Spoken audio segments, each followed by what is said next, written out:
కోస్తా కుర్రోడ్ని, తెలంగాణ చిన్నోడ్ని, రాయలసీమ ముద్దు బిడ్డ. Hello friends, welcome back to news మంత్ర.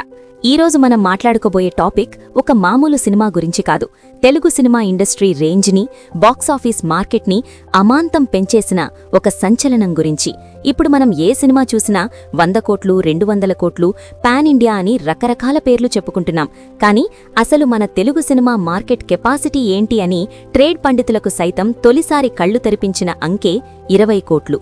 అవును ఫ్రెండ్స్, కేవలం 10 రూపాయలు, 20 రూపాయలు టికెట్ రేటు ఉన్న రోజుల్లో థియేటర్ల దగ్గర జాతరలు సృష్టించి తెలుగు సినిమా చరిత్రలోనే మొట్టమొదటిసారిగా 20 కోట్ల షేర్, గ్రాస్ కాదు షేర్, రాబట్టిన ఏకైక సినిమా సమరసింహారెడ్డి.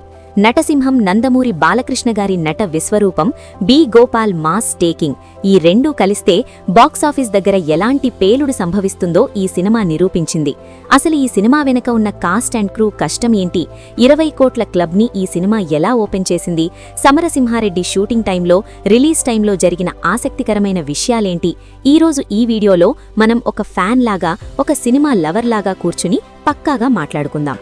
మనం టైం మెషిన్ ఎక్కి 1999 జనవరి నెలలోకి వెళ్ళాలి. అప్పటికి టాలీవుడ్ పరిస్థితి ఎలా ఉందంటే, ఫ్యామిలీ సినిమాలు, లవ్ స్టోరీలు ఎక్కువగా వస్తున్నాయి. బాలకృష్ణ గారికి పెద్దన్నయ్య లాంటి హిట్స్ ఉన్నా ఆయనలో ఉన్న అసలు సిసలైన మాస్ని, ఆ ఉగ్ర రూపాన్ని బయటకు తీసే ఒక పర్ఫెక్ట్ మాస్ సినిమా కోసం నందమూరి అభిమానులు కళ్ళు కాయలు కాచేలా ఎదురుచూస్తున్నారు. సరిగ్గా అప్పుడే సంక్రాంతి కానుకగా జనవరి 13, 1999న సమరసింహారెడ్డి థియేటర్లలోకి వచ్చింది. ఈ సినిమాకి ముందు ఇండస్ట్రీలో ఒక చిన్న టాక్ నడిచింది. అసలు ఈ కథకి మూలమేంటి? ఎస్ఎస్ రాజమౌళి గారి తండ్రి, స్టార్ రైటర్ వి విజయేంద్ర ప్రసాద్ గారు ఈ కథను అందించారు. రాయలసీమ ఫ్యాక్షన్ నేపథ్యానికి ఒక అద్భుతమైన అక్కా చెల్లెళ్ల సెంటిమెంట్ని జోడించి ఆయన రాసిన కథ ఇది. నిజానికి ఈ ఫ్యాక్షన్ బ్యాక్డ్రాప్ అప్పట్లో చాలా రిస్క్. ఎందుకంటే అంత వైలెన్స్ని, కత్తులు, కొడవళ్లని జనం యాక్సెప్ట్ చేస్తారా లేదా అనే భయం ఉండేది. కానీ దర్శకుడు బి గోపాల్ గారికి మాత్రం ఈ సబ్జెక్టు మీద, బాలయ్యబాబు ఇమేజ్ మీద విపరీతమైన నమ్మకం. ఇక ఈ సినిమా కాస్ట్ అండ్ క్రూ గురించి ఎంత డీటెయిల్డ్గా మాట్లాడుకున్నా తక్కువే. ముందుగా పరుచూరి బ్రదర్స్ గురించి చెప్పాలి. వాళ్ళు రాసిన డైలాగులు ఈ సినిమాకి ప్రాణం పోశాయి. నువ్వు కోకాపేటలో కూత పెడితే నేను కంకరగుట్టలో కల్లా వినపడతా, కంటి చూపుతో చంపేస్తా, సీమలో ఒక్కన్ని, ఒకే ఒక్కన్ని లాంటి డైలాగులు అప్పట్లో థియేటర్ల రూఫ్లు లేచిపోయేలా చేశాయి. అప్పటి వరకు హీరోల డైలాగులు వేరు, సమరసింహారెడ్డి తర్వాత హీరోల వార్నింగ్స్ వేరు అనేలా ట్రెండ్ సెట్ చేశారు పరుచూరి సోదరులు. ఇక బి గోపాల్ గారి టేకింగ్ విషయానికొస్తే, బాలయ్యబాబుని సుమోలో నుండి దిగుతూ చూపించినా, కత్తిపట్టుకుని నడుచుకుంటూ వస్తున్నా సరే ఒక దేవుడు వస్తున్న ఫీలింగ్ కలిగించారు. మ్యూజిక్ విషయానికొస్తే, మెలడీ బ్రహ్మ మణిశర్మ గారి విశ్వరూపం ఈ సినిమా. నిజం చెప్పాలంటే సమరసింహారెడ్డి సక్సెస్లో 50% క్రెడిట్ మణిశర్మ గారికే దక్కుతుంది. ఆయన ఇచ్చిన బ్యాక్గ్రౌండ్ స్కోర్కి థియేటర్లో ఎవరికీ పూనకాలు రాకుండా ఉండవు. అందాల ఆడబొమ్మ పాటతో క్లాస్ ఆడియన్స్ని, చలిగాలి చెంచుకోక పాటతో మాస్ ఆడియన్స్ని ఊర్రూతలూగించారు. ఇక హీరోయిన్ల విషయానికొస్తే, సిమ్రన్, అంజలా జవేరి, సంఘవి ముగ్గురు ముద్దుగుమ్మలు స్క్రీన్ మీద గ్లామర్ పండించారు. ముఖ్యంగా సిమ్రన్, బాలయ్యబాబు కాంబినేషన్లో వచ్చే సీన్స్, పాటలు సినిమాకి పెద్ద ప్లస్ అయ్యాయి. విలన్గా జయప్రకాష్ రెడ్డి గారు వీర రాఘవరెడ్డి పాత్రలో పలికించిన రాయలసీమ యాస, ఆయన విలనిజం, హీరో ఎలివేషన్కి చాలా హెల్ప్ అయ్యాయి. ఇప్పుడు అసలు విషయమైన బాక్సాఫీస్ కలెక్షన్స్ గురించి మాట్లాడుకుందాం. సినిమా రిలీజ్ అయిన మొదటి ఆట నుంచే ఇండస్ట్రీ హిట్ అనే టాక్ స్ప్రెడ్ అయిపోయింది. అప్పటి వరకు తెలుగు సినిమా బాక్సాఫీస్కి ఒక లిమిట్ ఉండేది. 10 కోట్లు లేదా 15 కోట్లు షేర్ వస్తే అది ఆల్ టైమ్ రికార్డు కింద లెక్క. కానీ సమరసింహారెడ్డి ఆ లెక్కలన్నింటినీ తుడిచిపెట్టేసింది. టాలీవుడ్ చరిత్రలోనే మొట్టమొదటిసారిగా 20 కోట్ల రూపాయలు షేర్ వసూలు చేసిన చిత్రంగా రికార్డు సృష్టించింది. ఇక్కడ మీరు గమనించాల్సిన ఒక ముఖ్యమైన విషయమేంటంటే, గ్రాస్ వేరు, షేర్ వేరు. షేర్ అంటే థియేటర్ రెంట్లు, ట్యాక్స్లు అన్నీ పోను డిస్ట్రిబ్యూటర్ల జేబుల్లోకి వచ్చిన నికర లాభం. 1999లో 20 కోట్లు షేర్ అంటే ఆ సినిమా గ్రాస్ సుమారుగా 35 నుండి 40 కోట్ల పైనే ఉంటుంది. టికెట్ రేటు కేవలం 10 రూపాయలు ఉన్న ఆ రోజుల్లో కోట్లాది మంది జనం థియేటర్లకు క్యూ కడితేనే ఆ నంబర్ వస్తుంది. నేటి పాన్ ఇండియా మార్కెట్తో ఇప్పటి టికెట్ రేట్లతో పోలిస్తే అప్పటి ఆ 20 కోట్లు కనీసం ఇప్పటి 300 నుండి 400 కోట్లతో సమానం. ఈ సినిమా ఆడిన సెంటర్స్ రికార్డులు చూస్తే మైండ్ బ్లాక్ అవ్వడం ఖాయం. సమరసింహారెడ్డి ఏకంగా 73 డైరెక్ట్ కేంద్రాల్లో 100 రోజులు పూర్తి చేసుకుంది. షిఫ్టులతో కలుపుకుంటే ఈ నంబర్ 100కి పైనే ఉంటుంది.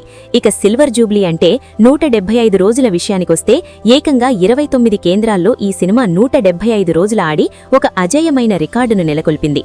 రాయలసీమ ఏరియా అంటే సీడెడ్ ఏరియాలో అయితే ఈ సినిమా వసూళ్ల ప్రభంజనం సృష్టించింది. ఒక పక్క నైజాంలో, మరొక పక్క ఆంధ్రాలో ఎక్కడ చూసినా హౌస్ఫుల్ బోర్డులే.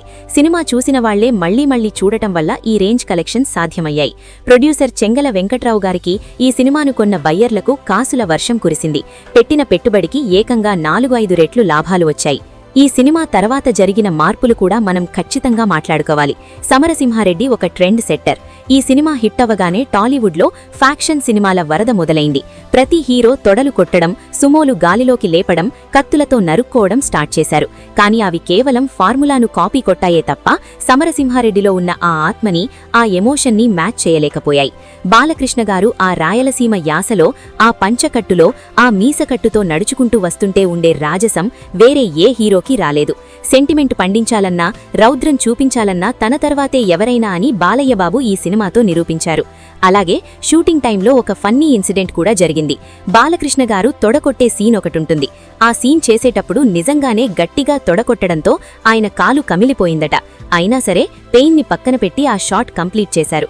ఆ డెడికేషన్ వల్లే తెర మీద ఆ సీన్కి అంత పవర్ వచ్చింది.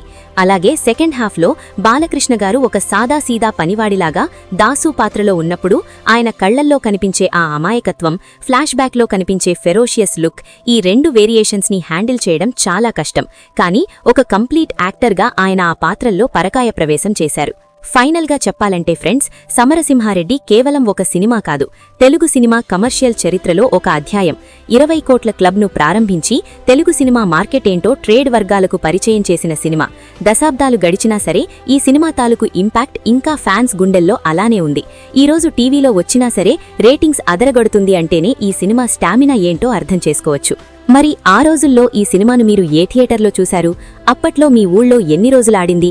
మీకు అందాల ఆడబొమ్మ పాట ఇష్టమా, లేక బాలయ్యబాబు వార్నింగ్ ఇచ్చే ఇంటర్వెల్ సీన్ ఇష్టమా? సమరసింహారెడ్డికో మీకున్న మెమరీస్ని కింద కామెంట్ సెక్షన్లో నాతో పంచుకోండి. మీ ఫేవరెట్ డైలాగ్ ఏంటో రాయడం మర్చిపోకండి. ఇలాంటి అద్భుతమైన పాత సినిమాల బాక్సాఫీస్ హిస్టరీ, కలెక్షన్స్ డీకోడింగ్ కోసం మన న్యూస్ మంత్ర ఛానల్ని ఇప్పుడే సబ్స్క్రైబ్ చేసుకోండి. నోటిఫికేషన్స్ కోసం పక్కనే ఉన్న గంట సింబల్ని కొట్టండి. మీకోసం ఇలాంటి ఎన్నో ఇంట్రెస్టింగ్ స్టోరీస్తో మళ్లీ వస్తాను. Thank you for watching. జై తెలుగు సినిమా.